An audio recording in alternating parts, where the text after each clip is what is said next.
ఇప్పుడు నేను ఒక కన్క్లూజన్ ఇస్తాను. అందరు నార్మల్గా లాస్ట్లో కన్క్లూజన్ ఇస్తారు రివ్యూ చెప్పినప్పుడు, కానీ స్టార్టింగ్లోనే కన్క్లూజన్ ఇస్తా. దీని తర్వాత లైక్ చేయాలా, సబ్స్క్రైబ్ చేసుకోవాలా, అన్సబ్స్క్రైబ్ చేసుకోవాలా అనేది మీ ఒపీనియన్కి వదిలేస్తుండా. ఈ పర్టికులర్ వీడియో మాత్రం నేను లైక్ చేయమని అడగను, మీరే చేయండి. తర్వాత నచ్చకపోతే డిస్లైక్ కూడా కొట్టండి. సబ్స్క్రైబ్ అయినా చేయండి, అన్సబ్స్క్రైబ్ అయినా చేయండి. ఓకేనా? కన్క్లూజన్ ఇస్తా. హైలైట్ ఏంటి, తనుజ, కళ్యాణ్, ఇమాన్యుయల్ ఈ ముగ్గురే కదా. సో నార్మల్గా లైవ్ చూసినప్పుడు ఇంతకు ఇమాన్యుయల్, కళ్యాణ్ చాలా వోస్ట్ అనిపించాడు. ఇన్స్టాగ్రామ్లో 3-4 పోస్టులు కూడా పెట్టా. ఎపిసోడ్ చూసిన తర్వాత ఒపీనియన్ చాలా మారింది. దానికి చాలా చాలా ఫ్యాక్టర్స్ ఉన్నాయి. ఓకేనా? కన్క్లూజన్ ఇచ్చి మాట్లాడేస్తాను. సో ఫస్ట్ తనుజ గురించి మాట్లాడుకుందాం. తనుజ ఈరోజు ఏదైతే నామినేట్ చేసిందో రమ్యని, సో తను ఏదైతే చెయ్యాలనుకుందో, ఏదైతే చెప్పాలనుకుందో అక్కడ నామినేట్ చేసేసింది. దాని తర్వాత చాలా మంది మేధావులు మాట్లాడే మాటలు ఏంటంటే, సో చప్పట్ల గురించి ఏదో నార్మల్గా మాట్లాడింది. సో మాధురి గారికి స్ట్రైట్ అవే మాధురి గారికి చెప్పొచ్చు కదా, కళ్ళల్లో కళ్ళు పెట్టి చెప్పొచ్చు కదా అని కొంతమంది మాట్లాడుతుండే. సింపుల్ ఎగ్జాంపుల్, ఆమె గురించి ఆమె పేరెత్తి చెప్పాల్సిన అవసరం లేదు. రెండో నామినేషన్ తన చేతిలో లేదు. ఉండుంటే మేబీ చేస్తుండేదేమో. తన చేతిలో రెండో నామినేషన్ లేనప్పుడు, ఆ అమ్మాయి ఉన్నప్పుడు ఆమె పేరు చెప్పకపోతే అప్పుడు ఆమెను గురించి మాట్లాడుండొచ్చు. ఆమె చేతిలో రెండో నామినేషన్ లేనప్పుడు ఆమె పేరు చెప్పి ఆమెతోటి గొడవ పడాల్సిన అవసరం అమ్మాయికి లేదు. సో ఇప్పుడు ఆమె పేరు చెప్పకపోయినా అనింది ఆమె, 2 సార్లు చప్పట్లు కొట్టింది ఆమె. మీకు తెలుసు, నాకు తెలుసు అన్నప్పుడు మాధురి గారికి తెలియదా? మాధురి గారికి కూడా తెలుసు ఆమెకి ఎక్కడ తగలాలో అక్కడ తగిలింది. సింపుల్, ఆమె చెప్పాలనుకుని చెప్పింది. రెండో నామినేషన్ ఉంటే మేబీ నామినేషన్ చేసి ఉండేదేమో. ఆ నామినేషన్ లేనప్పుడు వేరే పర్టికులర్ పర్సన్ని నామినేట్ చేయాల్సిన అవసరం లేదు. పేరు చెప్పి మరీ గొడవ పడాల్సిన అవసరం లేదు. అండ్ మాధురి గారికి నోరుకి భయపడింది. మాస్క్ మ్యాన్ గొంతు ఎంత పెద్దది, ఎంత బేస్ ఉంటుంది ఆయన వాయిస్లో.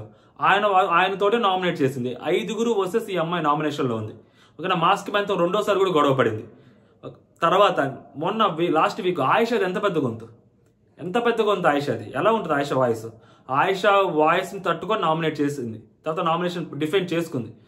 మాధురి గారు ఒక లెక్క నామినేషన్ చేసే అది లేదు. అది ఉన్నప్పుడు అప్పుడు మనం మాట్లాడినా కానీ ఒక రకంగా ఉంటుంది. మాధురి గారి కళ్ళల్లోకి చూసి మాట్లాడలేదు. ఇది వోస్ట్ థింగ్ అనమాట. అది ఏదో నిబ్బాలు మాట్లాడే మాటలు అయ్యండి. మాధురి గారి కళ్ళల్లోకి చూసి చెప్తుంది, కళ్ళల్లోకి చూడకపోతే చెప్తుంది. పాయింట్ అక్కడ రిజిస్టర్ అయిందా లేదా, మాధురి గారికి తగిలిందా లేదా, బిగ్ బాస్ మామ క్లోజ్అప్ వేసినప్పుడు మాధురి గారి ఫేస్ రియాక్షన్ చూసారా లేదా? Clear. Second point, Kalyan point of view. So Kalyan nomination point చెప్పడానికి ఇమాన్యుయల్ని అడగడానికి వెళ్ళినప్పుడు, సో కళ్యాణ్ అన్న నాకు ఎన్ని ఇస్తావన్నా అని అడిగాడు. ఇమాన్యుయల్ నీకు 2 ఇస్తాను రా అన్నాడు. సో అప్పుడు నీవెవరు చెప్పు అంటే, ఒకటి మనం అనుకున్న పేరే కదన్నా, రాత్రి కూడా మాట్లాడుకున్నాం. సో తనుజ పేరు అది. అండ్ నెక్స్ట్ ఇంకొక పేరేంటి, సంజన పేరు, ఆయిషా పేరు. ఇంకొక పేరేంటి, సంజన పేరు. ఈ 3 పేర్లు తను చెప్పాడనమాట. తనకి 2 ఇస్తానని చెప్పిన ఇమాన్యుయల్, సో ఎక్కడ 2 ఇస్తే మళ్ళీ సంజన గారిని, ఆయిషా నామినేట్ చేసి తనూజాని నామినేట్ చేయకుండా వదిలేస్తాడేమో అని చెప్పి 1 ఇచ్చాడు. అది తనూజాని నామినేట్ చేయడం కోసం ఇచ్చాడు అనమాట. చాలా తెలివిగా ఇమాన్యుయల్ అతి తెలివితేటలు ఉపయోగించి తనూజాని, సో కళ్యాణ్ నామినేట్ చేయాలి. ఎందుకు కళ్యాణ్ నామినేట్ చేయాలి తనూజాని అన్నప్పుడు, ఆయిషా లోపలికి రాగానే సో నేను పెద్ద వాళ్ళని టార్గెట్ చేస్తాను, చిన్న వాళ్ళు నేను ఎందుకు టార్గెట్ చేస్తానని చెప్పి శ్రీజాన్ కూడా టార్గెట్ చేసి బయటకు పంపించింది. తర్వాత టార్గెట్ సో తనూజాన్ అని చెప్పి తనూజాన్ కూడా నామినేట్ చేస్తే అది ఇమాన్యుయల్కి తెలిసింది. అప్పటి వరకు ఇమాన్యుయల్ నేను తోపు, నేను తురుము, ఇమాన్యుయల్ గురించి అందరూ వచ్చిన ఆడియన్స్ అందరూ ఇమాన్యుయల్ గురించే మాట్లాడుతున్నారు కదా, నాకు సార్ కూడా ఇమాన్యుయల్ గురించే మాట్లాడుతున్నారు కదా.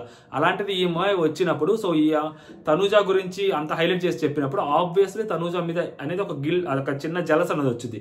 కళ్యాణ్ నామినేట్ చేస్తే కళ్యాణ్ నామినేట్ చేస్తే సెల్ఫ్ డౌన్ అవుతుంది, మోరల్ గా డౌన్ అవుతుంది.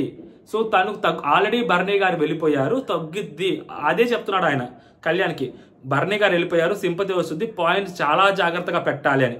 అంటే ఇంకా పాయింట్స్ జాగ్రత్తగా పెడితే ఇంకా డౌన్ అయ్యే ప్రమాదం ఉంటుంది ఆ అమ్మాయి. సో కళ్యాణ్ నామినేట్ చేస్తే, నేను నామినేట్ చేస్తే అయినా లైట్ తీసుకుంటుందేమో అని, కళ్యాణ్ నామినేట్ చేస్తే అది వేరేలాగా వెళ్తుంది. సో ఆమె సెల్ఫ్ డౌన్ అవుతుంది, మనం కొంచెం హైలైట్ అవుతామని చెప్పి కళ్యాణ్ నామినేట్ చేయాలని అనుకున్నాడు. ఓకేనా? లేకుంటే కళ్యాణ్కి 2 ఇవ్వచ్చు కదా, 1 ఎందుకు ఇచ్చాడు? ఎంత లోపల జలస్ ఉందంటే కళ్యాణ్ నామినేట్ చేసేసిన తర్వాత నేను ఎక్కడో తేడా కొడుతుంది కళ్యాణ్, ఒకటి నేను ఉంచుకోవాలని నేను నమ్మాను కళ్యాణ్. ఆ అమ్మాయి ఆల్రెడీ నామినేషన్స్లోకి వచ్చింది.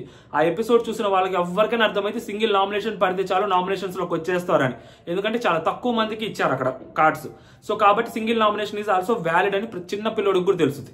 ఇమాన్యుయల్కి తెలియకుండా ఉంటుందా? అయినా కానీ కళ్యాణ్ నామినేట్ చేయలేదని చెప్పి ఎందుకు అంత ఫీల్ అవ్వాల్సి వచ్చింది? సో కళ్యాణ్ నామినేట్ చేస్తే మోరల్గా డౌన్ అవుతుంది అని చెప్పి ఇమాన్యుయల్ అనుకున్నాడు కాబట్టి ఇమాన్యుయల్ అంత గట్టిగా మాట్లాడాడు. ఇప్పుడు అది ఇమాన్యుయల్ పాయింట్ ఆఫ్ వ్యూలో ఇమాన్యుయల్ కాసేపు గురించి మాట్లాడుకుందాం. బాండింగ్స్ గురించి దీని గురించి మాట్లాడిన ఇమాన్యుయల్, సేఫ్ గేమ్ గురించి మాట్లాడుతున్న ఇమాన్యుయల్, ఇదే ఇమాన్యుయల్ ఆయిషా గురించి వీళ్ళు మాట్లాడుకున్నారంట ఆయిషా పవర్ గురించి. సో ఆయిషా పవర్ గురించి ఆ అమ్మాయి పైకి లేచి వేరే ఆప్షన్ చెప్పేసరికి ఇమాన్యుయల్ షాక్ అయిపోయాడంట. అది సేఫ్ గేమ్ అనిపించిందంట ఇమాన్యుయల్కి. మరి నువ్వు నామినేట్ చేసే సత్తా నీకున్నప్పుడు ఒక్క పాయింట్ అయితే ఏంటి, 2 పాయింట్లు అయితే ఏంటి, నువ్వు డైరెక్ట్ గా నామినేట్ చేయొచ్చు కదా. సో నీకు కళ్యాణ్ మీద అంత నమ్మకం లేనప్పుడు బట్ కళ్యాణే చేయాలని చెప్పి నువ్వేదైతే అనుకున్నావో అది నీ సేఫ్ గేమ్. ఓకేనా, చాలా తక్కువ. అండ్ ఇంకొకటి, కళ్యాణ్ సంజన గారిని నామినేట్ చేసేసరికి రియాక్ట్ అయ్యాడు ఫస్ట్. దాని తర్వాత మళ్ళీ లాస్ట్ మూమెంట్ లో మార్చారు. సంజన గారే కదా ఆ ప్లేస్ లో ఎవరున్నా కానీ రియాక్ట్ అయ్యాను. సంజన గారిని నామినేట్ చేస్తే ఎందుకు రియాక్ట్ అయ్యారు? ఇక్కడ అదే కళ్యాణ్ పాయింట్ ఆఫ్ వ్యూలో మీరు ఆలోచించండి. ఆల్రెడీ తనుజ ఒక పాయింట్ చెప్పి నామినేషన్ లో ఉంది, ఆయిషా కూడా నామినేషన్స్ లోకి వచ్చింది. సంజన గారిని కూడా నామినేషన్స్ లోకి తీసుకురావాలని చెప్పి కళ్యాణ్ ఎందుకు అనుకోవడంలో తప్పే ఉంది. అదే సంజన గారు వాళ్ళ మమ్మీ ఎవరైతే ఉన్నారో వాళ్ళ మమ్మీ కూడా దివ్యాన్ని అదే పాయింట్ తిప్పి నామినేషన్స్ లోకి తీసుకొచ్చింది చాలా తెలివిగా. అందరు నామినేషన్స్ లో ఉన్నారు, ఆమె కూడా నామినేషన్స్ లో ఉండాలని. ఎవరి తెలివితేటలు వాళ్ళవి. అక్కడ కళ్యాణ్కి నువ్వు ఏదైతే 2 ఇచ్చుంటే సో అప్పుడు తనుజాని చేయకపోతే నువ్వు క్వశ్చన్ చేసి ఉండాల్సింది. కళ్యాణ్కి 3 ఆప్షన్లు చెప్పాడు, నువ్వు ఒకటే ఇచ్చు. అట్లీస్ట్ 2 అన్న ఇచ్చుంటే నువ్వు క్వశ్చన్ చేసేదానికి ఛాన్స్ ఉంది. నువ్వు కళ్యాణ్ అటు ఇటు పోకూడదు, ఒకటే మీద ఉండాలి అని చెప్పి మీ మమ్మీని ఎక్కడ నామినేట్ చేస్తారేమన్న భయంతో సో కళ్యాణ్కి ఒకటే ఇచ్చాడు. సో కళ్యాణ్ లాక్ చేద్దాం అంటున్నాడు. అది బూమరాంగ్ అయ్యి సంజన గారు నామినేషన్స్ లోకి వచ్చారు. ఇమాన్యుయల్ అతి తెలివితేటలు ఉపయోగించారు. సో కళ్యాణ్ దాన్ని చాలా స్మార్ట్ గా ఆల్రెడీ అమ్మాయి నామినేషన్స్ లోకి వచ్చింది. ఇప్పుడు కళ్యాణ్ పాయింట్ ఆఫ్ వ్యూ నుంచి ఆలోచిస్తే అది కొంచెం చాలా మందికి అది వర్స్ట్ అని అనిపిస్తుంది. ఓకేనా, ఎందుకు బయట న్యూట్రల్ పాయింట్ ఆఫ్ వ్యూ నుంచి చూస్తే, ఎందుకంటే సంజన గారు నామినేట్ చేసినప్పుడు వ్యాలిడ్ పాయింట్స్ చెప్పలేదు. అండ్ సేమ్ సంజన గారు కూడా దివ్యాన్ని నామినేట్ చేసినప్పుడు పెద్ద గొప్ప పాయింట్లు ఏం చెప్పలేదు. సో కళ్యాణ్కి ఎందుకు అంత వర్స్ట్ అనాలి? మన సంజన గారు ఇప్పుడు కళ్యాణ్ వర్స్ట్ అయితే సంజన గారు కూడా వర్స్టే కదా. అది తెలివితేటలు, అది స్మార్ట్నెస్ అంటాను నేను. ఇమాన్యుయల్కి చెప్పినప్పుడు ఈ క్లిప్ మనం పొద్దున లైవ్ లో చూడలేదు నేను. అది చూసుంటే అసలు కళ్యాణ్ మీద అసలు ఆ ఒపీనియన్ పాస్ చేసి ఉండేవాడిని కాదు నేను. ఎందుకంటే 2 అడిగాడు, 1 ఇచ్చాడు. అతి తెలివితేటలు అంటారు. సో ఆబ్వియస్లీ అందరూ నామినేషన్స్ లోకి రావాలని కళ్యాణ్ అనుకోవడం అది స్మార్ట్ గేమ్ తప్పితే వర్స్ట్ గేమ్ అని నాకు అనిపించలేదు సీరియస్లీ. ఎందుకు మళ్ళీ రమ్యాని ఎందుకు నామినేట్ చేయకూడదు అంటే, సో రమ్య నార్మల్ గా నామినేట్ చేయొచ్చు. ఎందుకు, ఆల్రెడీ కళ్యాణ్కి తనుజ యాక్సెప్టెన్స్ ఉంది, తనుజ క్లీన్ చీట్ ఇచ్చింది. రమ్య నామినేట్ చేయొచ్చు, తనుజ తనకి సపోర్ట్ వచ్చింది కాబట్టి. ఆ రచ్చను మళ్ళీ గెలకని అనుకోలేదు. ఆల్రెడీ తను నామినేషన్స్ చేయడానికి వచ్చినప్పుడు సో తనుజ తన మీద అది చెప్పినప్పుడు మీరు చూసుకోండి, నన్ను మధ్యలోకి ఇన్వాల్వ్ చేయొద్దు అని ఆల్రెడీ క్లియర్ గా చెప్పేశాడు. సో తర్వాత ఇంకోసారి చెప్పాల్సిన అవసరం కూడా లేదు కళ్యాణ్. అక్కడ చాలా క్లియర్ గా అక్కడ ఎక్స్ప్లెయిన్ చేసేశాడు. తర్వాత మాధురి గారిని కూడా నామినేట్ చేయొచ్చు అని చాలా మంది చెప్పారు. మాధురి గారిని నామినేట్ చేయాలంటే సో ఆ అమ్మాయి చెప్పిన పాయింట్ అయినా మళ్ళీ అక్కడ హైలైట్ చేయాలి కదా. సో అందుకని చేయలేదు. అండ్ తనుజానే నామినేట్ చేస్తాను కదా, తనుజ నామినేట్ చేయొచ్చు కదా అంటే, సో వేరే వాళ్ళు చెప్పిన పాయింట్స్ నేను కాపీ క్యాట్ చేయను అన్నాడు. సో దానికి ఇంకొక పాయింట్ ఉంది. సో ఇప్పుడు నా భుజం మీద ఇప్పుడు ఎట్లయితే చేయమన్నావో వాళ్ళు నీ మీద నేను చేయేస్తే నువ్వు దూరం జరిగావంట. సో అప్పుడే నువ్వు అక్కడ అలా చేయకుండా ఉండుంటే బాగుండేది. ఇప్పుడు ఇలా చేసినప్పుడు అప్పుడు కూడా ఫ్రెండ్ అని నేను వేసాను. నువ్వు వేరే రకంగా బిహేవ్ చేయడం వల్ల వాళ్ళకి నేను ఉమనైజర్ గా కనిపించాను. సో ఇప్పుడు అలా చేయకుండా ఉండాల్సింది, అది ఇప్పుడు ఇలా అన్నా చేయకుండా ఉండాల్సింది, నాకు ఎందుకో బ్యాడ్ నేమ్ వచ్చింది, ఇలా చెప్పాలి కళ్యాణ్. సో కొంచెం కన్ఫ్యూజన్ ఉంటుంది. సో దానికంటే బెటర్ ఆల్రెడీ నామినేషన్స్ లోకి వచ్చేసింది కదా. సో అందుకని చెప్పి సంజన గారిని కూడా నామినేషన్స్ లోకి తీసుకొచ్చారు. ఎంత మదర్ సెంటిమెంట్ ఉంటే క్లియర్ గా అర్థమవుతుంది కదా. బాండింగ్స్ గురించి సీరియల్ బాండింగ్ అది ఇది అంటారు, మరి ఇదేం బాండింగ్? కమెడియన్ బాండింగా? క్లియర్లీ అర్థమవుతుంది కదా. మమ్మ మరి ఇదేంటిది? ఎందుకు అంత రేజ్ అవ్వాల్సింది? ఎందుకు అంత రేజ్ అవ్వాలి? ఎవరి తెలివితేటలు వాళ్ళవి. 2 ఇచ్చుంటే అప్పుడు మాట్లాడినా కానీ ఒప్పుకునేవాడిని. సో 2 ఇవ్వకుండా 1 ఇచ్చి లాక్ చేయాలని ట్రై చేసావు, అది బూమరాంగ్ అయింది. బూమరాంగ్ అవ్వింది అని కూడా చెప్పలేను, అది స్మార్ట్నెస్ కళ్యాణ్ది. సో సంజన గారు ఏదైతే ఆలోచించారో సో ఈమె కూడా అదే ఆలోచించారు. క్లియర్లీ సింపుల్ ఇదనమాట ఓవరాల్ గా కన్క్లూజన్. సో ఇది నాకు అనిపిస్తుంది. ఇప్పుడు మీరు లైక్ చేయడం, సబ్స్క్రైబ్ చేయడం అనేది మీ చేతుల్లో ఉందన్నమాట. క్లారిటీ ఉండాలి కదా. సో మాట్లాడుకునేటప్పుడు ఏదో కళ్యాణ్ ఎక్స్పోజ్ అయిపోయాడు, తనుజ ఎక్స్పోజ్ అయిపోయింది, ఆడంతా ఎక్స్పోజ్ అవ్వడానికి ఏం కనపడాలి నాకు క్లియర్గా. మరి నాకు కనపడింది ఇంకా వేరే వాళ్ళకి ఎవరికైనా కనిపిస్తే మరి నాకేం తెలియదు. కానీ నాకు అక్కడ ఇమాన్యుయల్ ఎక్స్పోజ్ అయ్యాడు క్లియర్గా. తనుజ మీద ఎంత ద్వేషము, ఎంత కుళ్ళు ఉందనేది క్లియర్గా అక్కడ ఎస్టాబ్లిష్ అయింది నా పాయింట్ ఆఫ్ వ్యూలో.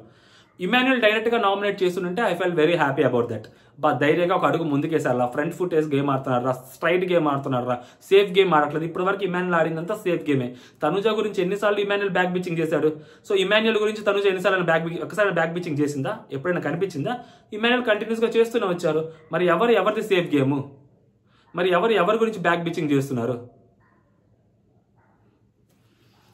నైట్ ఇంకా చాలా జరిగింది, దాని గురించి మళ్ళీ మాట్లాడుకుందాం. సో ఇప్పుడు ఎపిసోడ్లోకి వెళ్తే ఒక్కొక్కరికి ఒక్కొక్కటి ఆల్రెడీ 2 కెప్టెన్స్ వెళ్తారు. సో ఇప్పుడు అక్కడ గౌరవ్ని గౌరవ్ ఏదైతే ఉన్నారో గౌరవ్ ఆల్రెడీ వీళ్ళు మాట్లాడుతున్నారు, నీకు ఛాన్స్ వచ్చే పని అయితే నువ్వు ఆయిషాని సేవ్ చెయ్యి అని చెప్పి ఇమాన్యుల్ చెప్పారనమాట. సో ఇమాన్యుల్ అనే వ్యక్తికి సో తనూజ ఉండటం వల్ల, తనూజతో ఎంటర్టైన్ చేయడం వల్ల, దానివల్ల ఇమాన్యుల్ చాలా హైలైట్ అయ్యాడు, అక్కడ హౌస్లో ఎంటర్టైన్ వచ్చింది. ఇప్పుడు తనూజతో కొంచెం డిస్టెన్స్ మెయింటైన్ చేస్తున్నాడు కాబట్టి సో ఇప్పుడు ఆయిషాని సేవ్ చేయాలంట. ఇప్పుడు అదే ఇమాన్యుల్ ఆయిషా గురించి తనూజ వేరేలాగా మాట్లాడిందని చెప్పి ఇప్పుడు తనూజ సేఫ్ గేమ్ ఆడుతుంది. Tanuja point of view Tanuja అక్కడ ఒకటి ఇక్కడ ఒకటి, ఏది కరెక్ట్? దేని గురించి స్టాండ్ తీసుకోవాలి? ఆయిషా నువ్వు ఫ్రెండ్ అయినప్పుడు తనుజ చేసింది నువ్వు లైట్ తీసుకోవచ్చు కదా. అండ్ ఇక్కడ ఇమాన్యుల్ చాలా తెలివిగా, కళ్యాణ్ కూడా పిచ్చోడు కాబట్టి నువ్వు నమ్మాను కళ్యాణ్, నీకు డెమోను రితు చేసింది వెన్నుపోటు అయితే నువ్వు నాకు చేసింది వెన్నుపోటే అంటే అప్పుడు క్లియర్గా చెప్పాలా. కమ్యూనికేషన్ లేదు ఈ అబ్బాయి దగ్గర. నువ్వు నాకు 2 ఇస్తానన్నావన్నా, నీకు 3 పేర్లు చెప్పాను, నువ్వు నాకు 1 ఇచ్చావు. సో కాబట్టి ఆ 1లో ఆల్రెడీ 2 నామినేషన్స్లోకి వచ్చారు కాబట్టి నేను 3వ వ్యక్తిని కూడా నేను నామినేషన్లోకి తీసుకురావాలనుకున్నాను. అది నా ప్లాన్. నువ్వు నాకు 2 ఇచ్చి నేను చెయ్యకపోయి ఉంటే అప్పుడు నువ్వు నన్ను అడగచ్చు అన్నా అని చెప్పకుండా సారీ అన్న ఉండేసరికి ఇంకొంచెం రెచ్చిపోతున్నాడు. ఇంకా కళ్యాణ్ కూడా దొరికాడు, కళ్యాణ్ కూడా ఎక్స్పోజ్ చేద్దాము అన్న రీతిలో ఇమాన్యుల్ ట్రై చేశాడు. అక్కడ క్లియర్గా ఎస్టాబ్లిష్ అవుతుంది. కళ్యాణ్కి మాట్లాడడం చేత కాలేదు అక్కడ క్లియర్గా. అడిగింది ఇవ్వలేదు కదా కళ్యాణ్కి, ఇచ్చింటే అప్పుడు మాట్లాడుంటే ఒక రకం. అదనమాట సంగతి. ఓకేనా. నెక్స్ట్ వచ్చేసరికి ఆయిషా గారు రితుని నామినేట్ చేశారు. ఆయిషా రితుని నామినేట్ చేసినప్పుడు కొన్ని పాయింట్లు చెప్తున్నప్పుడు మధ్యలో కొంచెం శృతి మించారనమాట. ఇది నువ్వు ఒక 2 చూసుకున్నావు, వచ్చి రాగానే 2 తగులుకున్నావు, దాంట్లో ఎవరు బెస్ట్ అనుకున్నావు, ఇవన్నీ అనవసరం. యాక్చువల్గా ఎపిసోడ్లో కట్ చేశారు కానీ లైవ్లో చాలా మాట్లాడారు. ఎందుకంటే ఎపిసోడ్ ఇట్లాంటివన్నీ సెన్సార్ ప్రాబ్లమ్స్ వస్తాయి, వేరే ప్రాబ్లమ్స్ వస్తాయి. అందుకని ఇవన్నీ ఎపిసోడ్లు ఎత్తేస్తారు. సో ఇవన్నీ ఎపిసోడ్లు ఎత్తేస్తున్నారు కాబట్టి లైవ్లో చాలా దారుణంగా మాట్లాడింది ఆ అమ్మాయి. నువ్వు ఎంతవరకు మాట్లాడాలో అంతవరకు మాట్లాడాలి. నేను జస్ట్ నోరు మూసుకోనందుకు నువ్వు అంత ఫీల్ అయినప్పుడు ఒక అమ్మాయి గురించి, ఒక అమ్మాయి 2 అబ్బాయిలు చూసుకుంది, దాంట్లో ఎవరు బెటరో చూసుకుంది, వాళ్ళతో ఉంటుంది, ఒక పద్ధతిగా మాట్లాడాలి. ఓకేనా. ఒక స్టాండ్ తీసుకున్నప్పుడు, ఒక పాయింట్ నామినేట్ చేస్తున్నప్పుడు, నువ్వు లవ్ ట్రాక్లు పెట్టుకోవడానికి వచ్చావు అన్నప్పుడు, సో బిగ్ బాస్ హౌస్లోకి వచ్చే అమ్మాయి ముందే లవ్ ట్రాక్లు పెట్టుకోవాలి వాలి అని అనుకోదు కదా. లవ్ ట్రాక్ పెట్టుకుంటే నా అమ్మాయి సేవ్ అవుతుంది అని చెప్పి ఆ అమ్మాయి కూడా అనుకోదు కదా. సో ఆ అమ్మాయి కూడా ఓట్ బ్యాంక్తో అవసరం లేదు. బట్ సమ్వేర్ అదేదో జరిగింది. నువ్వు చెప్పాలనుకుంది అంటే నువ్వు ఇలా పులిహోర కంటెంట్ చేస్తున్నావు, నీ గేమ్ మీద ఫోకస్ పోతుంది, అది కరెక్ట్ చూసుకో, ఎందుకు నాకు నచ్చట్లేదు అని చెప్పినా ఓకే. కానీ 2 అబ్బాయిలు చూసుకున్నావు, ఇది వల్గర్గా ఉంది. సో అది ఎపిసోడ్లో ఎత్తేసారు, బట్ అయినా చెప్తుండే. సో దానికి ఆమె వెళ్ళి చెప్పేసి కూర్చుంది. రితు తన వర్షం చెప్తున్నప్పుడు సరిగ్గా వినడానికి లేదు. ఏంటే ఎందుకంత యాటిట్యూడే నీకు, ఎవరిది యాటిట్యూడ్? ఎందుకు? కొంచెం చూసి మాట్లాడాలా, మరీ తొక్కేయకూడదు. ఒక మనిషి నార్మల్గా మాట్లాడుతున్నారు కదా అని తొక్కేస్తాను అనుకో. చూస్ ఆఫ్ వర్డ్స్ అనేది చాలా ఇంపార్టెంట్. ఆటోమేటిక్గా ఎదుటి పక్క పర్సన్కి బెనిఫిట్ అవుతుంది అండ్ పాజిటివ్ వచ్చింది. So Ritu point of view కూడా అదే జరిగింది అనమాట. సో అలా నామినేట్ చేసింది. నెక్స్ట్ వచ్చేసరికి దివ్య ఆయిషా నామినేట్ చేసింది. ఈ నామినేషన్ ప్రాసెస్ మొత్తం మీద దివ్య షీఈస్ గుడ్ ఎనఫ్ అంతే. నీట్గా తను చెప్పాలనుకున్న పాయింట్స్ ఈ రోజు ఎంత బాగా మాట్లాడిందంటే అమ్మాయి ముచ్చటేసింది ఆ అమ్మాయిని చూస్తే. అండ్ సంజన గారు ఆ అమ్మాయిని నామినేట్ చేస్తున్నప్పుడు కూడా అసలు ఆ లైన్ ఏదైతే ఉందో ఆ లైన్ని క్రాస్ చేయకుండా ఫస్ట్ వీక్లో చూసారా దివ్యని, ఆ దివ్య కనిపించింది ఈరోజు. క్లియర్గా కనిపించింది ఆ దివ్య. ఎంత బాగా నామినేట్ చేసిందంటే పాయింట్స్ ఆయిషాకి చెప్తూ, ఒక మాట అనేటప్పుడు తీసుకునే సత్తా కూడా ఉండాలండి. మీరు క్రిటిసైజ్ చేస్తారు, అదే మీరు పోనీ ఆ క్రిటిసైజ్ చేసిన దాని మీద మీరు నిలబడతారంటే మీరు అవే చేస్తుంటారు. సో ఏడవద్దు అంటారు, అండ్ నెక్స్ట్ వచ్చేసరికి బాండ్ని ఏడవద్దు అంటారు, అండ్ నెక్స్ట్ అరవద్దు అంటారు, మీరు కూడా అవే చేస్తూ ఉంటారు. అండ్ ఒక పర్సన్ మిమ్మల్ని నిన్న మీ నెగిటివ్ పాయింట్స్ లేకపోతే మీ గురించి కొన్ని చెప్తే మీరు దాన్ని తీసుకోలేక నేను ఇంట్లో నుంచి వెళ్ళిపోతాను అదన్నారు ఇదన్నారు, ఒక చిన్న పాయింట్ మీరు తీసుకోలేక ఇంట్లో నుంచి వెళ్ళిపోతారన్న మీరు. సో మీరు ఆ కెపాసిటీ గురించి, పొటెన్షియాలిటీ గురించి అది ఒకసారి మాట్లాడారు. మీరు హైపర్ యాక్టివ్ ఉంటారు తెలుసు, బట్ వేరే వాళ్ళని అంటున్నప్పుడు సో మనం కూడా చూసుకోవాలి కదా అని ఆమె చెప్తే, సో ఆమె కూడా యాక్సెప్ట్ చేసి నేను అలా అంటే మీరు ఆల్రెడీ బిగ్ బాస్ హౌస్లో వేరే చోట కూడా ఆడొచ్చున్నారు, మేమంతా జస్ట్ చూసి వచ్చాము, మీరు ఆడి కూడా వచ్చినారు. సో మీరు ఇంకంత జాగ్రత్తగా ఆడాలి, మీరు చాలా తెలివిగా గేమ్ ఆడాలి. సో మీరు అన్నిటికీ అలాగా రియాక్ట్ అవటము అనేది మేబీ ఆ హైపర్ రియాక్ట్ అవ్వడం అనేది మీ చాయిస్ ఏమో కానీ, మీకు అలవాటేమో కానీ, బట్ అది కరెక్ట్ కాదు, కొంచెం తగ్గించుకుంటే బెటర్ అని చెప్పింది. ఆమె కూడా ఇది నేను ఇలాగే ఉంటాను, నేను ఇంతే ఉంటాను, సో తగ్గించుకోవడం మానేయటం అనేది కష్టం, కానీ సో ఇలా జరగకుండా ఇంకోసారి చూసుకోవడానికి ట్రై చేస్తానంటే ఓకే అంటే సింపుల్ నామినేషన్ అదిరిపోయింది. నెక్స్ట్ దివ్య సాయిని నామినేట్ చేస్తుంది. మీ ఒపీనియన్ అనేది రైట్ అని మీరు అనుకుంటుంటారు, బట్ మేము చెప్పేది కూడా మా పాయింట్ కూడా మీరు వినాలి కదా. అంటే లైక్ నిన్న ఏదైతే ఆ పవర్ వస్తా ఇష్యూ గురించి ఏదైతే వచ్చిందో తీసేయాలని చెప్పి, సో దాని గురించి ఆమె చెప్తుంది అనమాట. మీకు బిగ్ బాస్ అది లోపలికి ఇచ్చి పంపించారు, బట్ మాకు అది అన్ఫేర్ అనిపించింది. మాకు అన్ఫేర్ అనిపించింది అని చెప్పి మేము బయటకు చెప్పట్లేదు. నాకు సార్ మాకు ఒక పవర్ ఇచ్చి దాన్ని తీసేయమని చెప్తే మేము తీసేయకుండా ఎందుకు ఉంటాము, మీకు ఎందుకు ఇచ్చుతాము దాన్ని, అది ఇమ్యూనిటీది కదా, సో మీకు ఎందుకు ఇవ్వాలి మేము, మాకు ఛాన్స్ వచ్చింది, మాకు ఛాన్స్ ఇచ్చారు, మేము తీసేద్దామని అనుకున్నాము. మీకు ఛాన్స్ వచ్చినప్పుడు మీరు తీసుకున్నప్పుడు, మాకు ఛాన్స్ వచ్చినప్పుడు మేము దాన్ని మీ దగ్గర నుంచి దూరం చేయాలని మేము అనుకోవడంలో తప్పలేదు కదా అని చెప్పి ఆమె పాయింట్ మాట్లాడుతున్నప్పుడు మధ్యలో సంవేర్ ఎక్కడి నుంచి ఒక పాయింట్ వచ్చింది మన సాయిబాబు దగ్గర నుంచి వచ్చి, సో భరణి గారు వెళ్ళిపోవడానికి కారణం మీరే, సో అంటే భరణి గారు వెళ్ళిపోవడానికి కారణం నేను కాదు, బంధాలు కాదు అని చెప్పి ఆమె ఈ అమ్మాయిని ఈ పాయింట్ మీద టార్గెట్ చేస్తున్నారు ప్రతి ఒక్కరు. భరణి గారు వెళ్ళిపోవడానికి నువ్వే కారణం, భరణి గారు వెళ్ళిపోవడానికి నువ్వే కారణం అని ఈమె దాన్ని చాలా నార్మల్గా డీల్ చేస్తుంది. భరణి గారు వెళ్ళిపోవడానికి నేను కారణం కాదు, ఆయన నామినేట్ అయ్యారు, దాని తర్వాత ఎలిమినేట్ అయ్యారు, దానికి నాకు సంబంధం లేదు. అండ్ భరణి గారిని నాగార్జున సారే చెప్పారు కదా, నువ్వు ఫస్ట్లో పెట్టావు టాప్లో, మళ్ళీ ఆయన నీ వల్లే గేమ్లో బాటంలోకి వచ్చాడు, ఈ బంధాలు నీ వల్లే బాటంలోకి వచ్చాయని, ఆయన నా వల్ల బాటంలోకి వచ్చానని చెప్పలేదు. సో ఆ అమ్మాయి వచ్చినప్పుడు నిన్ను టాప్లో చూసింది, ఇప్పుడు నువ్వు బాటంలో కనిపిస్తున్నావు, సో అందుకని ఎలిమినేట్ అయిపోయావు అని చెప్పాడు తప్పితే నా వల్ల అని ఎక్కడ చెప్పలేదు అని చెప్పి ఆమె నామినేట్ చేస్తుంది అనమాట. మొన్నటి ఈ నామినేషన్ పాయింట్ నువ్వు యాక్సెప్ట్ చెయ్యట్లేదు, ఇది వ్యాలిడ్ కాదు అని చెప్పి కాసేపు అరుస్తాడు. నెక్స్ట్ వచ్చేసరికి దివ్య రితు ఆయిషా నామినేట్ చేస్తుంది. సో రితు ఆయిషా నామినేట్ చేసినప్పుడు కొన్ని పాయింట్స్ చెప్పుద్ది, ఇది గిన్నెల గురించి, ఆ తర్వాత సో తను ఏడ్చిన దాని గురించి, తన ఎటకారం గురించి, తను అందరికీ చెప్పి తను ఏడవటం గురించి, ఆ సింపతి యాంగిల్ గురించి, ఆ నటన గురించి, ఆ రోజు ఏడ్చింది అంత నటన అని చెప్పి పాయింట్స్ చెప్తూ ఉంటుంది. సో ఆమె కూడా ఇంకా రితు అంటే తెలిసిందే కదా, ఆమె ఇంకా లేచి గట్టిగా మాట్లాడుతుంటే ఈమె మధ్యలో నోరు మూసుకోవాలి అంటది. నువ్వు నోరు మూసుకోవడానికి నేను లేదు, నువ్వు నోరు మూసుకు అనకూడదు, నువ్వు ఎందుకు నోరు మూసుకుంటావు, నువ్వు నోరు మూసుకు అనకూడదు, నువ్వు అంటే నేను పడ్డానికి, నువ్వు మాట్లాంటే నేను పడ్డానికి రాలేదు ఇక్కడ, ఓకేనా, నాకు చాలా రెస్పెక్ట్ కావాలి, ఓకేనా, నా రెస్పెక్ట్ నాకు చాలా అవసరం, నువ్వు అలా అనకూడదు. నోరు మూసుకో అంటే ఓకే, నువ్వు పోవే, నువ్వు ఎవరివే, ఏంటే నువ్వు ఇద్దరు మగాళ్ళని తగులుకున్నావే, ఇవి ఓకే, ఇవి చాలా రెస్పెక్ట్ఫుల్ వర్డ్స్. నోరు మూసుకోవడం డిస్రెస్పెక్ట్ఫుల్, మామూలు విషయం కదా అసలు ఆయిషా గారి దగ్గర. ఇప్పుడు ఆమె పాయింట్ చెప్పిందని చెప్పి ఏం సంకలు గుర్తుకోవాలా ఏంది, పాయింట్ ఒకటి చెప్తే, ఇప్పుడు నువ్వు తప్పు చేసావు ఒక పాయింట్ చెప్పి అమ్మనా బూతులు తిట్టేసావు అనుకో, అంటే ఇప్పుడు అమ్మనా బూతులు తిట్టాడు కాబట్టి వీడు మంచోడు, అంటే ఇప్పుడు ఒక పాయింట్ చెప్పాడు కాబట్టి వీడు మంచోడు, అమ్మనా బూతులు తిట్టినందుకు వీడికి ఏం లేదా, వీడు చెడ్డోడు కావడం కానీ, లేదా వీడిని తిట్టడం కానీ, వీడికి పనిష్ చేయడం కానీ ఏం లేదు, ఒక పాయింట్ చెప్పాడు కాబట్టి హైలైట్ అవుతాడా. నువ్వు ఎంత పద్ధతిగా పాయింట్ చెప్పావు, ఎంత ప్రాపర్గా పాయింట్ చెప్పావు, ఎంత సెలెక్టివ్ వర్డ్స్ యూజ్ చేసుకుని పాయింట్ చెప్పావు అనేది ఇంపార్టెంట్ బిగ్ బాస్ హౌస్లో. నువ్వు ఎలా పడితే అలా మాట్లాడితే అది ఇంపార్టెంట్ కాదు బిగ్ బాస్ హౌస్లో, ఓకేనా. నెక్స్ట్ వచ్చేసరికి రాము నామినేట్ చేస్తే, ఇక రాముని నామినేట్ చేయకుండా ఉండాల్సిందేమో, మేబీ ఆమె కూడా తెలివిగా నామినేషన్స్లోకి తెచ్చుకుందేమో, సీరియస్లీ తెచ్చుకుంది అంతే, ఇది పక్కా గేమ్, ఇది తెచ్చుకుంది అంతే. ఎందుకంటే నువ్వు కనపడలేదు రాము, నువ్వు వినపడలేదు రాము, నువ్వు వేరే వాళ్ళ దగ్గరికి వెళ్ళి నువ్వు వాళ్ళతోనే కూర్చున్నావు, వాళ్ళతోనే నాకు ఎవ్వరు లేరు అన్నావు. సో బేసిక్గా మనోడు వెళ్ళి ఎవరిని నన్ను సేవ్ చేయండి అని చెప్పి ఎవరిని అడగలేదు, అది క్లియర్. బట్ నేను కెప్టెన్ అవ్వడానికి నాకు ఎవరు సపోర్ట్ చేయలేదు, ఇక 4వ వీక్ నేను కెప్టెన్ అయ్యాను, నేను ఆడలేదంటే ఎలా అవుతాను అంటే అది సపోర్ట్ తీసుకున్నాడు, అంటే నేను సపోర్ట్ నాకు ఎవరు చేయలేదు అన్నాడు. అదొకటే కొంచెం ఎందుకు కరెక్ట్ కాదు అనిపించింది, సపోర్ట్ చేశారు కదా, సో అప్పుడే కదా అంత కాన్ఫ్లిక్ట్ వచ్చింది. సో భరణి గారు సపోర్ట్ చేయటం వల్లే అతను కెప్టెన్ అయ్యాడు, ఎందుకంటే భరణి గారితో లాస్ట్ అక్కడ ప్లేస్ ఆయనే పట్టుకున్నాడు కాబట్టి ఆయనే క్రూషియల్ రోల్. ఇప్పుడు రితుకి ఇచ్చుంటే ఇతను ఫోటో అక్కడ ఉండేది కాదు కదా, ఇతని ఫోటో అక్కడ ఉండేది కానప్పుడు ఇంకెవరు చేస్తారు, ఇతని ఫోటో అక్కడ ఉండేది కాదు, రితు కూడా ఆపుకునేదే, ఇతను లాక్కునేవాడు. ఇప్పుడు రితు ఆల్మోస్ట్ అక్కడ దాకా వెళ్ళింది అంటే ఆ లోపల పెట్టడానికి సర్కిల్ లోపల అమ్మాయి ఎవరో శివంగి లెక్క ఆడిందంటే రితు తను యాక్చువల్గా భరణి గారు తనకి హెల్ప్ చేస్తారన్న నమ్మకంతో తను హోల్డ్ చేస్తున్నాడు.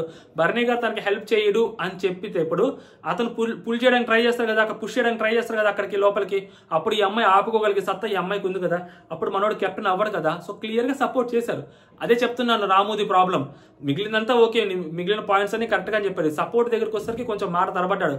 భరణి గారు వెళ్ళిపోయేసరికి ఇంకేం లేదనుకుంటున్నాడు రాము రాథోడ్. యాక్చువల్గా భరణి గారు సపోర్ట్తో అయ్యాడు కెప్టెన్, అది యాక్చువల్గా ఒప్పుకొని ఉంటే చాలా ఉపయోగపడేది. అవును భరణి గారు సపోర్ట్ చేశారు, అది సపోర్టింగ్ గేమ్ కాబట్టి సపోర్ట్ చేశారు, అంతవరకు నేను నెట్టుకుంటూ వచ్చాను కదా, అంతవరకు నేను ఆడుకుంటూ వచ్చాను కదా, ఇది చెప్పాల్సిన పాయింట్. అక్కడ సంవేర్ అది మిస్ అయిందనమాట. తర్వాత రమ్య వచ్చింది, తనుజ గురించి నామినేట్ చేసింది. ఇప్పుడు తనుజ నామినేట్ చేసినప్పుడు చాలా మంది కరెక్టే కదా, తోపు కదా, సూపర్ కదా, అసలు తనుజ మాస్క్ ఇప్పేసింది కదా, చాలామంది ఇవే మాట్లాడుతుంటారు. ఒక పాయింట్ చెప్పింది, కరెక్ట్ పాయింట్ ఏంటంటే, నువ్వు గేమ్స్ గెలవలేవు, ఆ గేమ్ నీ దాకా తీసుకొచ్చి వేరే వాళ్ళు పెట్టినాక నువ్వు అది కూడా గెలవలేవు. ఇది ఒక పాయింట్ కరెక్ట్ చెప్పింది, ఇది ఒక్కటే కరెక్ట్ చెప్పింది. గేమ్స్ గెలవలేవు, అమ్మాయి టాస్క్లు గెలవడం చూడలేదు, అసలు విన్నింగ్ పర్సెంటేజ్ 0 ఉంది, క్లియర్లీ అండర్స్టూడ్. మిగిలినవన్నీ ఏంటంటే గుడ్డగలిచి మొహం మీద వేయటమంటారు. లైక్ ఫేక్ అన్నావని, నువ్వు బాండ్స్ అని, లేకుంటే నువ్వు ముసుగు దొంగని, డ్రామా క్వీన్ అని, ఓకే నువ్వు ఇవన్నీ ఎలిగేషన్స్, అంటే గుడ్డగలిచి మొహం మీద వేయటమంటారు. నువ్వు ఫేక్, ఇది రీజన్. నువ్వు డ్రామా క్వీన్, ఇది రీజన్. నువ్వు ముసుగు దొంగ, ఇది రీజన్. ఇవి రీజన్స్ కావాలా? ఎలిగేషన్స్ వేయటం ఏముంది పెద్ద మీరు నన్ను వచ్చి నువ్వు ఫేక్ అని అనేయచ్చు. నేను కింద మిమ్మల్ని అడుగుతా ఎందుకు నేను ఫేక్ అని, మీరు అక్కడ పాయింట్ చెప్పగలగాల. పాయింట్ చెప్పలేకపోతే నేనేమంటా ఈ పిఆర్ గారు అంట, సింపుల్ కదా. అది నేను చెప్పేది. నువ్వు పాయింట్ చెప్పు ఉండాల్సింది, నువ్వు పాయింట్లు చెప్పి ఆమెను లాక్ చేసి ఉండాల్సింది. ఇప్పుడు ఆమె ఏమంటే సింపుల్గా, అవును నేను డ్రామా క్వీనే, అవును నేను ముసుగు దొంగనే, అవును నేను ఫేకు, అయితే ఏంటి ఇప్పుడు సో వాట్? ఏముంది దాంట్లో నామినేషన్? పెద్ద పాయింట్ ఏముంది దాంట్లో? వ్యాలిడ్ ఏముంది నామినేషన్ పాయింట్లో? నేనైతే చెప్పింది రీజన్స్ ఇంపార్టెంట్. బిగ్ బాస్ హౌస్లో నామినేషన్స్ అంటే ఏంటి? రీజన్సే కదా. నేను తనుజ నామినేట్ చేస్తాను, నేను రమ్య నామినేట్ చేస్తాను, నేను ఇమాన్యుల్ నామినేట్ చేస్తాను, అయిపోతుంది కదా. దానికి ఎందుకు ఇంత పెద్ద ప్రాసెస్లు, ఇంత పెద్ద నామినేషన్స్లు, ఇంత పెద్ద మన రివ్యూస్? వీళ్ళు తోపు చెప్పారా, వీళ్ళు తోపు పాయింట్లు మాట్లాడారా అని. మొన్న లాస్ట్ వీక్ తనుజను ఎందుకు అంత హైలైట్ చేసింది? తనుజ డిఫెండింగ్ పాయింట్ చాలా బాగా చేసుకుంది అని. ఎందుకంటే ఆమె అంతలా ఉన్న పాయింట్స్ పెట్టింది, అక్కడ క్లియర్గా పెట్టింది పాయింట్స్. ఒక పాయింట్ ఒకటే మర్చిపోయింది, నువ్వు మీ నాన్న కోసం స్టాండ్ తీసుకోలేదా, మీ నాన్న స్టాండ్ నువ్వు అడగలేదా అన్నప్పుడు ఆ పోపుల డబ్బా దగ్గర ఈ అమ్మాయి స్టాండ్ అడిగింది. అది యాక్చువల్గా ఆయిషా మర్చిపోయింది ఒక పాయింట్. ఆ పాయింట్ పెట్టుంటే ఈ అమ్మాయి లాక్ అయి ఉండేది తనుజ క్లియర్గా అక్కడ. బట్ ఆ పాయింట్ అమ్మాయి మర్చిపోయింది, ఈ అమ్మాయికి బెనిఫిట్ అయింది. ఇక్కడ కూడా ఈ అమ్మాయి జస్ట్ నార్మల్గా ఎలిగేషన్స్ వేసేస్తుంది తప్పితే వాటికి సంబంధించి చెప్పాలి. మనం అనుకోకూడదు కదా, అవును బాండ్ ఉంది కదా, అవును తను డ్రామా చేసింది కదా కొన్నిసార్లు, మనం అనుకోకూడదు. ఆ అమ్మాయి నోటి నుంచి చెప్పాలా. ఎవరు? రమ్య చెప్తే అది కరెక్టా కాదని మనం చెప్పాలి. సో జస్ట్ ఎలిగేషన్స్ పాస్ చేస్తే కుదరని పని. సో అది యాక్చువల్గా రమ్య ఇంకా నేర్చుకోవాలి. బట్ హౌస్ అంతా గెలికేసింది, దాని వరకు ఒప్పుకోవచ్చు. కానీ ఎందుకంటే ఒక పాయింట్లో నువ్వు ఎక్కడైతే అక్కడ నేను కన్ఫెషన్ రూమ్లో చేసింది చూసానులే, దీనికంటే పెద్ద డ్రామా క్వీన్ ఎవరు కాదులే, నీకంటే ముసుగు దొంగ ఎవరు కాదులే అన్నప్పుడు అదేదో చెప్పు మాట్లాడుకుందాం అని చెప్పి అమ్మాయి చాలా ధైర్యంగా మాట్లాడింది. కన్ఫెషన్ రూమ్లో చూసింది నాకు తెలుసు అన్నప్పుడు కొంచెం జంకిద్దేమని అనుకున్నాను, కానీ జంకకుండా కొంచెం ధైర్యంగానే మాట్లాడింది రమ్య. సో ఆ ఒక్క విషయంలో రమ్యని మనం హైలైట్గా చెప్పుకోవచ్చు, ఎందుకంటే కొంచెం తగ్గుతారు ఎవరన్నా కానీ. బట్ పర్లేదు చెప్పు, ఆ పాయింట్ కూడా మాట్లాడుకుందాం అని చెప్పి ఈ అమ్మాయి అనింది. ఆల్మోస్ట్ ఆ అమ్మాయికి కూడా తెలుసు ఏం చూపించుంటారు అనేది క్లియర్గా. కాబట్టి సో ఈ అమ్మాయి పర్లేదు మాట్లాడుకుందాం అనింది. బట్ కొంచెం బెటర్ రీజన్స్ ఇచ్చుంటే బాగుండేది, ఎందుకంటే లైవ్లో కూడా ఏమి ఇవ్వలేదు రీజన్స్. ఇక్కడ ఎపిసోడ్లో కట్ చేయడానికి కూడా లైవ్లో కూడా సేమ్ ఇదే నామినేషన్ జరిగింది. చాలా ఫాస్ట్గా నామినేషన్స్ అయిపోయాయి, బికాస్ ఆఫ్ క్రాకర్స్ కాల్చడం దానికోసం అనుకుంటాను. చాలా ఫాస్ట్గా నామినేషన్స్ అయిపోయాయి. ఓకేనా, ఇదనమాట నెక్స్ట్. అండ్ నువ్వు ఒకళ్ళు ఆల్రెడీ సక్సెస్ఫుల్గా పంపించేసావు, ఇంకొకరు పంపించడానికి రెడీగా ఉన్నావు, నీకు నువ్వు సేఫ్గానే ఉంటావు, నీ వల్ల వేరే వాళ్ళు బలైపోతున్నారు, బాండింగ్స్ వల్ల వేరే వాళ్ళు వెళ్ళిపోతున్నారు, కాకపోతే నువ్వు ఉన్నావు అండ్ నీ వల్ల ఇంకొక పర్సన్ కూడా వెళ్ళిపోతున్నాడు. కళ్యాణ్ ఆడికి వెళ్ళలే కానీ, బట్ ఆమె పాయింట్ ఆఫ్ వ్యూ అనమాట, వెళ్ళిపోతారు అది ఇది అని చెప్పి నామినేట్ చేసామంటే ఓకే పో అంటే, నీకు అసలు బ్రెయిన్ లేదంటే, నీకు అసలు తెలియదంటే, నీకు అసలు బుర్ర కూడా లేదు, నీకు బుర్ర నువ్వు మైండ్ వర్డ్స్ అని చెప్పి ఏమో మాట్లాడద్దు అనమాట. నీ ఏజ్కి తగ్గట్టు నువ్వు మాట్లాడంటే, నా ఏజ్ తగ్గట్టు నేను మాట్లాడతా, నీ ఏజ్ తగ్గట్టే నువ్వు బుర్ర ఉపయోగించి నీకు బుర్ర లేకుండా మాట్లాడతావు అని చెప్పి ఆ అమ్మాయి అనగానే, సో ఇంకా తనుజ గట్టిగా మాట్లాడుతుంది, మైండ్ యువర్ వర్డ్స్ చాలా జాగ్రత్త, నా ఇష్టం ఎలాగే మాట్లాడతా అని చెప్పి ఈ అమ్మాయి అంటారు. సో ఒక పాయింట్కి రెచ్చగొడుతున్నారని చెప్పినప్పుడు మనకు వచ్చి తగ్గిపోవాలి, బాగుండేది. అండ్ నెక్స్ట్ సాయి వచ్చి కళ్యాణ్ నామినేట్ చేస్తున్నప్పుడు ఇది రీజన్ కొంచెం వెరైటీగా అనిపించింది. యాక్చువల్లీ ఇది బాగానే ఉంది ఈ రీజన్. ఎలా చెప్పాడంటే కొంచెం వెరైటీగా చెప్పాడు. అసలు ఎక్కడి నుంచి అక్కడికి కంపేర్ చేశాడు అనేది మెంటల్ లేచింది నాకైతే. అసలు మామూలు కంపేర్ చేయలేదు. అసలు ఏమని కంపేర్ చేస్తాడు? ఓకే, సాయి అంటే కళ్యాణ్, నీకు ఎవరైతే హౌస్లో నీకు వెన్నుపోటు పొడిచారని చెప్పిన వాళ్ళే నువ్వు భరించి వాళ్ళని కనీసం నామినేట్ చేయకుండా వాళ్ళని క్షమించేశావు, అంటే వాళ్ళకి ఇమ్యూనిటీ ఇచ్చావు. బట్ నువ్వు నా దగ్గర ఏదైతే ఇమ్యూనిటీ ఉందో, సో ఆ ఇమ్యూనిటీ నువ్వు తీసుకోవాలని చూస్తావు, వద్దని అన్నావు. సో ఇది ఎందుకు ఎక్కడ కరెక్ట్ కాదనిపించింది నాకు. అంటే నువ్వు ఎవరినైతే కనీసం నువ్వు నామినేట్ చేయడానికి కూడా ధైర్యం చూపించలేదు, కానీ వాళ్ళకి ఇమ్యూనిటీ ఇచ్చేసావు. కైండ్ ఆఫ్ అది ఇమ్యూనిటీ కదా, నువ్వు వాళ్ళని నామినేట్ చేసి ఉండొచ్చు కదా ఆ పాయింట్ మీద. నువ్వు నామినేట్ చేయలేదు అంటే నిన్ను వెన్నుపోటు పొడిచిన వాళ్ళు కూడా నువ్వు భరించావు. బట్ నా దగ్గరకు వచ్చేసరికి ఇదంతా గేమే కదా, సో గేమ్లో పరంగా నా దగ్గర ఒక ఇమ్యూనిటీ ఉంటే దాన్ని తీసుకోవాలని ట్రై చేసావు, అది నాకు కరెక్ట్ కాదు అని అనిపించింది అని చెప్పాడు. కొంచెం లాజికల్గానే అనిపించింది. దానికి మనోడు ఏమంటే, వాళ్ళు ఆల్రెడీ వాళ్ళు నేను నమ్మాను, వాళ్ళని నమ్మాను, ఎంతో కొంత నా తప్పు ఒకటి ఉంది కాబట్టి, సో నేను అక్కడ దాన్ని తీసుకున్నాను, నేను ఆల్రెడీ వాళ్ళకి చెప్పాను. ఓకేనా, దాని తర్వాత వాళ్ళకి బ్లాక్ స్టార్స్ పెట్టాను, నేను గెలిచాను, ఇవన్నీ జరిగాయి. ఓకేనా, నేను నీకు కూడా చెప్పాను ఆ రోజు. సో వాళ్ళు అలా చేశారు, నేను వాళ్ళు ఎప్పుడు నామినేట్ చేయను అని కూడా చెప్పాను. అప్పుడు చెప్పాను, ఇప్పుడు చెప్తాను, ఎప్పుడు చెప్తాను. ఆ పాయింట్ మీద నేను వాళ్ళని నామినేట్ చెయ్యను అని నేను ఆల్రెడీ చాలా క్లారిటీగా కూడా చెప్పాను అని చెప్పి మనోడు చెప్తారు. అండ్ నెక్స్ట్ ఇంకో దగ్గర పవర్స్ దగ్గరికి వచ్చేసరికి, సో ఇక్కడ పవర్స్ అందరం హౌస్లో గేమ్ ఆడుతున్నాం, అందరికీ ఈక్వాలిటీ ఉండాలి. మీరు గేమ్ చూసి వచ్చి మీ దగ్గర ఒక పవర్ ఉంటే నేను నిన్న ఆ 6 దగ్గర ఉన్న పవర్స్ని పీకేయడానికి నేను రెడీగా ఉన్నాను. అందరికీ అడ్వాంటేజ్ అందరికీ ఈక్వల్గానే ఉండాలి. ఒకరికి ఎక్కువ ఒకరికి తక్కువ ఉంటే నేను ఒప్పుకోను, ఇది నా పాయింట్ అన్నప్పుడు, సో మీరు వాళ్ళని నామినేట్ చేయనప్పుడు సో అది ఇమ్యూనిటీ అని చెప్పి మళ్ళీ సేమ్ అదే తిప్పుతాడు. అండ్ తనుజ పాయింట్ని కూడా తీసుకొస్తాడు అనమాట. తిప్పినప్పుడు కళ్యాణ్ అదే చెప్తాడు, దీంట్లో అంత పెద్ద పాయింట్ లేదబ్బా, నేను వాళ్ళని నామినేట్ చేయని ఆల్రెడీ నీకు చెప్పాను, నువ్వు దాని పాయింట్ని తీసుకొచ్చి ఇక్కడ నేను నీకు వద్దు అని చెప్పినందుకు, అంటే ఫైనల్గా ఏంటంటే తనకి ఎవరైతే వద్దు అని చెప్పారో మనోడికి, యాక్చువల్గా 2 ఉంటే దివ్యాన్ని కూడా వేసేవాడు, మనోడికి అది ఇమ్యూనిటీ వద్దు అని చెప్పాడు కాబట్టి కళ్యాణ్, భరణి గారు, సో మనోడు కూడా అందుకని చెప్పి మనోడు నామినేట్ చేశారు క్లియర్గా, అంతే అక్కడ. దాని తర్వాత తనూజ వచ్చింది. సో తనూజ వచ్చి రమ్య హౌస్లోకి ఎంట్రీ అయ్యారు, మీరు రకరకాల పచ్చళ్ళు తీసుకొచ్చారు, ఒక్కొక్కరికి ఒక్కొక్కటి ఇచ్చారు. ఆ పచ్చళ్ళన్నిటికీ కలిపి ఒక పేరు పెడితే, అయితే సెల్ఫిష్, మ్యానిపులేటు, సో ఇలాంటి వాటి అన్నిటికీ కలిపి ఒక పేరు పెడితే అది మీకు ఇవ్వాలి. అండ్ మా హౌస్లోకి వచ్చిన మాస్క్ మ్యాన్ పెట్టుకున్న మాస్క్ కంటే మీది పెద్ద మాస్క్ అని చెప్పి ఇంకొక పాయింట్ చెప్పింది. అండ్ నెక్స్ట్ మీరు ఏదైతే ఇంకోటి ఏంటి లవర్స్ పార్క్ అనే అమ్మాయి కూడా అంటది. సో మీరు లవర్స్ పార్క్ అది ఇది అన్నారు కదా, సో ఇక్కడ మీరు ఏదైతే చెప్పాలనుకున్నారో ఎవరికైతే చెప్పాలి వాళ్ళు చెప్పండి. అంతేగాని మీరు మాది చూసి మా గురించి వేరే వాళ్ళ దగ్గర చెప్తే వేరే వాళ్ళకి మండిద్ది అని చెప్పి సో అలా చెయ్యాలడం కరెక్ట్ కాదు. అంటే ఏంటంటే నా గురించి ఏదైనా ఉంటే నాకే చెప్పాలి కానీ నువ్వు వేరే వాళ్ళకి చెప్పడం కరెక్ట్ కాదని చెప్పింది. అండ్ నెక్స్ట్ కన్ఫెషన్ రూమ్లో చూశాను, నువ్వేంటనేది నాకు క్లియర్గా అర్థమైందంటే, సో నువ్వేంటనేది కూడా నాకు తెలుసు, నువ్వేంటనేది తెలుసు. ఒకళ్ళు వెళ్ళిపోయారు, మళ్ళీ ఇంకొకరు తగిలారు, మళ్ళీ వీళ్ళు వెళ్ళిపోతారు, ఇంకొకరిని తగులుకుంటాం. బాండింగ్. భరణి గారు వెళ్ళిపోయారు, మాధురి గారిని తగులుకున్నావు, మాధురి గారు వెళ్ళిపోయారు, మళ్ళీ తర్వాత ఇంకొకరు కావాలి. నీకు బాండింగ్ లేకపోతే నువ్వు సర్వైవ్ అవ్వలేవు. అమ్మాయి అదే పాయింట్ మీద ఉంది, అదే పాయింట్ మీద చెప్తా ఉంది, బాండింగ్ లేకపోతే నువ్వు సర్వైవ్ అవ్వలేవు అని. సో ఈ అమ్మాయి ఏంటంటే ఓకే ఫైన్, నువ్వు ఎలా అనుకుంటావు అలాగే అనుకో, నువ్వు ఎలా అనుకుంటావు అలాగే అనుకో, నీ ఇష్టం అని చెప్పి చాలా అగ్రెసివ్గా మాట్లాడుతూ వెంటనే తర్వాత చప్పట్ల గురించి కూడా మాట్లాడేది. అంటే అక్కడే దానికి చెప్పాలనుకుంది, బట్ 2వ పాయింట్ లేదు, నామినేషన్ లేదు కాబట్టి సో ఆల్రెడీ అక్కడ మాధురి గారికి తెలిసేలాగా 2 చప్పట్లు కొడితే సౌండ్ ఎలా వచ్చిందో తెలుసా, అంతకంటే సౌండ్ ఒక సింగిల్ చేతితో చీటీ వేస్తే కూడా అంతే సౌండ్ వస్తుంది అని చెప్పి అక్కడికి వెళ్ళి కూర్చొని ట్రై చేస్తుంది. ఇక్కడే వేస్తుంటే రాకపోతే మళ్ళీ ఫ్లాప్ అయితే బాగోదు కదా, సో అందుకని చెప్పి అక్కడికి వెళ్ళి వేసింది అనమాట. అది వర్కౌట్ అయింది అని ఆమె పక్కకు వచ్చి ఇదే నాకు నచ్చింది. ఇప్పుడు నువ్వు ఇక్కడ ప్రాబ్లం ఏంటంటే అమ్మాయి చెప్పింది, నువ్వు ఆయిషాని నీ టార్గెట్, నిన్ను ఆయిషా నీ టార్గెట్ నా టార్గెట్ అని చెప్పింది కదా, నువ్వు వెంటనే మళ్ళీ తర్వాత వెళ్ళి ఆయిషాని హక్ చేసుకున్నావు, చాలాసార్లు హక్ చేసుకున్నావు. అలా నేను చేయలేనమ్మా, ఫేక్ లాగా నీ అంత ఫేక్ ఉండలేనమ్మా, ఫేక్ రాని నా వల్ల కాదమ్మా, ఫేక్ రాని నేను అంత ఉండలే, నేను అలా ఒకసారి నన్ను టార్గెట్ అంటే నేను వాళ్ళతో ఉండను. ఇమ్మాన్యుల్ కూడా ఇంతక లైవ్లో అదే చెప్తుంటాడు, ఫేక్ అని చెప్పి నువ్వే నా టార్గెట్ అని చెప్తే వాళ్ళతో ఇంకా కలిసి ఉండకూడదా. బిగ్ బాస్ హౌస్లో ఎంతమంది ఎన్నిసార్లు ఎవరెవరికో టార్గెట్ అని చెప్తారు. నామినేషన్స్లో చేసుకుంటే హీటెడ్ ఆర్గ్యుమెంట్స్ అవుతాయి. ఇప్పుడు నెక్స్ట్ ఎందుకు మాస్క్ మ్యాన్కి ఇమ్మాన్యుల్కి ఎంత పెద్ద హీటెడ్ ఆర్గ్యుమెంట్ అయింది. మాస్క్ మ్యాన్ ఇమ్మాన్యుల్ని లిటరల్లీ నీ ఎంటర్టైన్మెంట్ ముసుగులో నువ్వు ఎదవని చేస్తున్నావు జనాల్ని, నువ్వు ఎంటర్టైనర్వి కాదు, ఎంటర్టైనర్ ముసుగులో నువ్వు అందరి మీద క్యారెక్టర్ అసాసినేట్ చేస్తున్నావు అని ఒక పెద్ద బ్లేమ్ వేస్తే ఇమ్మాన్యుల్ మీద, ఇమ్మాన్యుల్ తర్వాత మాస్క్ మ్యాన్తో మంచిగా లేడా, ఇమ్మాన్యుల్ తర్వాత మాస్క్ మ్యాన్తో కలిసి తిరగలేదా, ఇమ్మాన్యుల్ తర్వాత మాస్క్ మ్యాన్తో కలిసి డాన్స్ లేదా, కలిసి మాట్లాడలేదా, కలిసి పనులు చేసుకోలేదా, కలిసి తిరగలేదా, కలిసి నడవలేదా, కలిసి జోకులు వేసుకోలేదా ఇమ్మాన్యుల్. బిగ్ బాస్ హౌస్ అది పక్కకి బాండింగ్ లేకుండా సర్వైవ్ అవటం కష్టం. అరే బాబు ఎవరికన్నా బాండ్ ఉండాలి, ఇమ్మాన్యుల్కి బాండింగ్ లేదా, ఇప్పుడు రీసెంట్గా వచ్చిన మాధురి గారి పక్కన ఏమో బ్యాకప్గా లేదా, గౌరవ్కి ఆయిషా పెద్ద మాటలు మాట్లాడుతుంది, ఇద్దరు అబ్బాయిలతో తిరుగుతున్నావు అని. ఇద్దరు అబ్బాయిలతో ఎవరు తిరుగుతున్నారు వచ్చి రాగానే, గౌరవ్ని నిఖిల్ని పక్కన పెట్టుకుంది ఎవరు, టాస్కులు ఉపయోగపడతానే కదా వాళ్ళిద్దరిని పెట్టుకుంది పక్కన లేరా, డెమోనికి రితు లేదా, సో కళ్యాణ్ వీళ్ళతో ఉండట్లేదా, శ్రీజ వాళ్ళతో వచ్చి ఉండలేదా.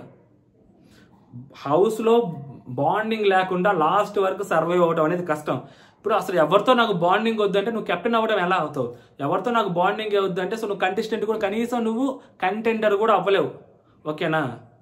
సో బాండింగ్స్ ఉండాలి, మనం ఏదైనా నిరూపించుకోవాలంటే ఎవరితో ఒకటి ఎక్కడో ఒక చోట ఒక ఫ్రెండ్షిప్ అన్న ఉండాలి. తనూజ విషయం దగ్గరికి వచ్చేసరికి ఏదైతే కొంచెం ఆ నాన్న అనేది అది ఆ అమ్మాయి అలా పిలవటం వల్ల అది కొంచెం బ్యాక్ ఫైర్ అయింది అంతే. అసలు బాండింగ్సే ఉండకూడదని లేదు, హౌస్లో బాండింగ్స్ ఉండొచ్చు, అది లిమిట్లో ఉండాలి. సో తనూజ వాళ్ళది బ్యాక్ ఫైర్ అయింది అంతే అక్కడ. క్లియర్? ఇదన్నమాట ఓవరాల్గా నాకు అనిపించింది. సో మీకేమనిపించింది మీరు కూడా కామెంట్ చేయండి. సో అంటే జై హింద్.